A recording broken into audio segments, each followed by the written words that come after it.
یہاں بتانے کی بات ہے بھئی صحابہ تو تھے نماز میں، صحابہ کس میں تھے؟ نماز میں، اور کھڑکی ہے بھی سب سے تھوڑا پیچھے، مصلی پہ کھڑے ہوئے امام کو اور جو پیچھے کھڑے ہوئے صحابہ ہیں انہیں خبر کیسے ہو گئی کہ حضور نے یوں پردہ ہٹایا ہے؟ پردہ ہٹانے کی کوئی آواز بھی نہیں، اور نماز میں بھی کون ہے؟ صحابہ ہیں۔ صحابہ کو خبر کیسے ہو گئی کہ حضور یوں پردہ ہٹا کے ہمیں دیکھ رہے ہیں؟ تو کہتے ہیں کہ حضور کے چہرے انور سے نور کی تجلی ایسے ہوتی تھی کہ نور کی تجلی ایسے ہوتی تھی کہ وہ مسجد روشن ہو جاتی اور صحابہ سمجھ جاتے یہ کوئی اور نہیں، یہ سونا آیا، یہ اور نہیں ہے، سونا تشریف لایا۔ تو کہتے ہیں ایک وجہ یہ ہے کہ حضور کے رخ انور سے جو نور کی لاٹیں وہاں سے اٹھی، صحابہ کو اس سے اندازہ ہو گیا کہ سونے کی کھڑکی سے سونا نور۔ میرا جذبہ محبت یہ کہتا ہے کہ حضور نے جیسے ہی کھڑکی کھولی ہوگی اس جسم اطہر سے وہ خوشبو، وہ ہوا آئے کہ جھونکے آئے ہوں گے اور صحابہ نے خوشبو سونگ کے کہا ہوگا یہ تو سونا آیا، یہ تو سونا آیا۔ تو پھر اچھا بات یہاں پر ہو گئی، چلو جی صحابہ کو خبر ہو گئی، بھئی صحابہ کو خبر ہو گئی تو صحابہ کس میں تھے؟ نماز میں۔ بھئی صحابہ کی نماز ہے، آپ اور ہماری نماز نہیں، صحابہ کی نماز ہے۔ صحابہ تم نماز میں تھے، اللہ کی عبادت کر رہے تھے، تم نے اللہ کی عبادت کو چھوڑ کر حضور کی طرف سینے دی۔ بظاہر یہ لگتا ہے ارے انہیں کیا خبر کہ اگر چہرے پھیر کر جس مبارک کے رخ انور کو تکا ہے اس چہرے کو دیکھنا بھی عبادت ہے، اس چہرے کو تکنا بھی عبادت ہے، اس لیے کہ کوئی وہ عام چہرہ نہیں ہے۔ وہ کون سا چہرہ ہے؟ وما ینطق عن الہویٰ ان ہوا الا وحی یوحیٰ۔ اس زبان ترجمان سے جو بات ہو جائے وہ میرا کلام ہے، میرا رب کہتا ہے تو میرے محبوب نے نہیں کہا، وہ میں نے کہا، وہ تو وہ سونا مبارک چہرہ ہے۔ تو کہا اس لیے عبادت ختم نہیں ہوئی۔ اچھا پھر سرکار نے فرمایا نمازیں پوری کر لو، نمازیں پوری کر لو۔ اب پوری کیسے؟ بھئی سینے تو پھر گئے تھے، سینے تو پھر گئے تھے، حکم یہ ہوتا کہ تمہاری نماز ٹوٹ گئی اس لیے نمازیں دوبارہ پڑھو، حکم یہ ہونا چاہیے تھا، لیکن سرکار نے کیا فرمایا؟ فرمایا نمازیں پوری کر لو۔ یعنی تم نے چہرہ سینہ پھیر کر میری طرف دیکھا تو پھر بھی تمہاری نماز نہیں ٹوٹی۔ محبت یہاں پر بتاتی یہ ہے نماز تب ٹوٹتی ہے جب سینہ کعبے سے پھر کر غیر کعبہ کی طرف ہو جائے، جب سینہ کعبے سے ہٹ کر غیر کعبہ کی طرف ہو جائے تو نماز ٹوٹ جاتی ہے، اور یہاں کعبے سے ہٹ کر کعبے کی طرف رخ ہو گیا تھا، نمازیں کیسے ٹوٹتی؟ نمازیں کیسے ٹوٹتی؟ اس لیے کہا نمازیں پوری کر لو۔ تو حضرات محترم تو کہنا یہاں پہ یہی نکتہ تھا کہ اس کعبے کو کعبہ بنایا کس نے ہے؟ میرے مصطفیٰ کی خیال نے بنایا، میرے مصطفیٰ کی رضا نے بنایا۔ اس لیے تو کہا تھا کہ ساری کائنات اس کی رضا چاہتی ہے، اور وہ کس کی رضا چاہتا ہے؟ وہ خدا چاہتا ہے، رضا ہے خدا چاہتا ہے۔ پھر ارشاد فرمایا فَوَلِّ وَجْهَكَ شَطْرَ الْمَسْجِدِ الْحَرَامِ، اس لیے محبوب اب آپ اپنا رخ انور مسجد حرام کی طرف موڑ دیجئے۔ بس حکم کی دیر تھی، بس حکم کی دیر تھی۔ 2 رکعتیں نماز پڑھ چکے تھے اس قبلے کی طرف، 2 رکعت نماز پڑھ چکے تھے، ظہر کی نماز کا وقت تھا، 2 رکعت نماز پڑھ چکے تھے اس قبلے کی طرف، پھر حضور نے اگلی 2 رکعتیں پڑھی اس قبلے کی طرف۔ ذرا ماحول تو بنائیں، ماحول تو بنائیں، قبلہ بدلا ہے کہ عام بات نہیں ہے، ذرا ماحول بنائیں۔ ماحول کیا ہے کہ امام کھڑا ہو آگے اور پیچھے کھڑے ہوں مقتدی، اور جب قبلہ پھر کے ادھر ہو جائے اب تو مقتدی آگے کھڑے ہیں اور امام پیچھے ہو جاتا ہے۔ اگر امام صاحب کھڑے ہوں اور آپ پیچھے کھڑے ہوں اور قبلہ بدل کے پیچھے ہو جائے، جب آپ رخ موڑ لیں امام پیچھے ہو جائے گا اور مقتدی آگے ہو جائیں گے۔ اب امام کہاں پہ آئے گا؟ امام پھر چل کے وہاں سے چل کے آگے آئے گا۔ اب قاعدہ کیا کہتا ہے اصول کیا کہتا ہے؟ اصول یہ کہتا ہے نماز ٹوٹ گئی. اصول کیا کہتا ہے؟ نماز ٹوٹ گئی. کہا وہ نماز تمہاری ٹوٹتی ہے مگر جب امام خود نبی آخر الزمان ہوں، جب امام خود صاحب شریعت ہوں، جب امام خود اس کا محبوب ہو، تو وہ چلتے پھرتے جب تک بھی آ جائیں وہ نماز میں ہے، وہ عبادت میں ہے. اگر تمہاری امامت ہو رہی ہے اور بیچ میں اللہ کا محبوب تشریف لے کے آ جائیں تو تم امامت چھوڑ کے پیچھے پلٹ جاؤ. جہاں پہ تمہاری نماز ہوگی میرا مصطفیٰ وہیں سے شروع کرائے گا. پھر تمہاری نماز ہوگی وہاں سے جہاں سے میرا مصطفیٰ. سبحان اللہ. یہ باہر سے اب امام صاحب کھڑے ہوں یہاں پر، میں آ جاؤں یا کوئی اور آ جائے اور امام صاحب امامت چھوڑ کے باہر سے کوئی امام بن جائے، یہ جائز ہی نہیں ہے. نماز ٹوٹ جائے گی، نماز دوبارہ پڑھو. مگر قربان جاؤں وہاں پہ. اس لیے کہا ارے یہ سارے اصول تم عام بشریوں کے لیے ہیں، یہ سارے اصول تم عام بشریوں کے لیے ہیں، یہ ان کے لیے ہیں. لیکن جب محبوب بات آئے گی میرے مصطفیٰ کی، جب بات آئے گی میرے محبوب کی، جب بات آئے گی اس سید البشر کی، جب بات آئے گی اس مبارک جسم اطہر کی کہ جس کے جسم اطہر پہ کوئی مکھی نہیں بیٹھے، جس کے جسم اطہر پہ کوئی مکھی نہ بیٹھے، کہ جو اپنا دہان نبوت کھارے کنویں میں ڈال دے وہ کنویں کنویں میٹھے ہو جائیں. اور جس کا جسم اطہر کا پسینہ، جس کے جسم اطہر کا پسینہ بھر کر دیا جائے اور دلہن کو کہا جائے کہ تیری اور کوئی خوشبو نہیں، بس اسی خوشبو سے تو نہا لے، غسل کر لے.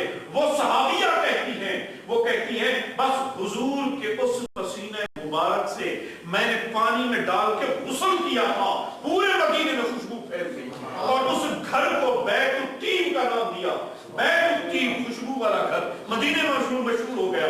اور وہ صحابیہ جب تک زندہ رہی ان کے جسم سے حضور کے اس پسینہ اطہر کی خوشبو آتی رہی، خوشبو آتی رہی. حضرت سیدنا قاری نافع جن کی قرات ہے باقاعدہ قرآن مجید کی، امام نافع، وہ جب بھی تلاوت کرتے تو ان کے منہ سے خوشبو کے حلے اٹھتے. کسی نے پوچھا کہ ذرا یہ تو بتائیں قرآن تو دوسرے لوگ بھی پڑھتے ہیں، بڑے بڑے قاری سنے، مگر تلاوت بھی بڑی کمال کی ہوتی ہے، مگر زبان سے یوں منہ سے ان کی خوشبوئیں کبھی نہیں اٹھتی. ذرا حضور آج آپ راز سے پردہ اٹھا دیں، آپ تلاوت کرتے ہیں تو آپ کے منہ سے خوشبوئیں اٹھتی ہیں.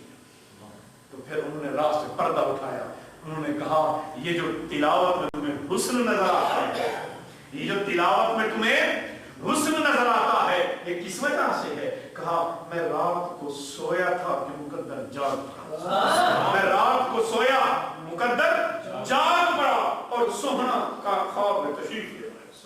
اب جب حضور میرے خواب میں تشریف لائے، آپ نے اپنا رخ انور میرے قریب کیا، آپ نے اپنا رخ انور میرے قریب کیا اور آپ نے اپنے دہن مبارک سے قرآن مجید کی تلاوت کی. جب آپ تلاوت فرما رہے تھے تو آپ کے دہن مبارک کی خوشبو میرے منہ پہ آ رہی تھی، اور جب میں خواب سے اٹھا تو وہ خوشبو میرے منہ میں تھی. جب میں خواب سے اٹھا تو میرے منہ میں تھی. اب جب بھی تلاوت کرتا ہوں تو سونے کی خوشبو میرے منہ میں تھی. تو کہا یہ عام کی بات نہیں، یہ سید البشر کی بات ہے، جو اس مبارک کی بات ہے، جو بشریوں کا سردار ہے، جس کی بشریت کسی کی سمجھ میں آنے والی نہیں ہے. تمہارے پسینوں سے بدبو اٹھے اور اس سونے کا پسینہ ہو کے خوشبو بن جائے.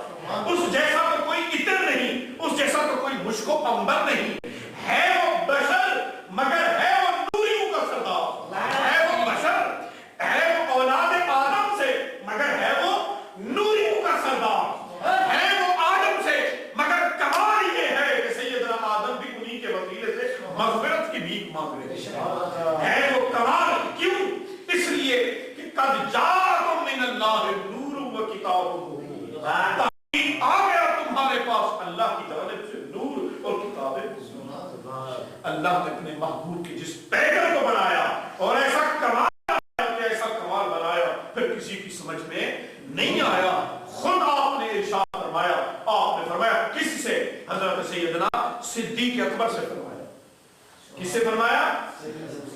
سیدنا صدیق اکبر سے. والذی ارشاد فرمایا اس ذات کی قسم جس نے مجھے بھیجا حق کے ساتھ. اس ذات کی قسم ہے صدیق جس نے مجھے حق کے ساتھ بھیجا کہ مجھے میری حقیقت کو سوائے میرے رب کے کوئی میری حقیقت کو سوائے میرے رب کے کوئی نہیں جانتا.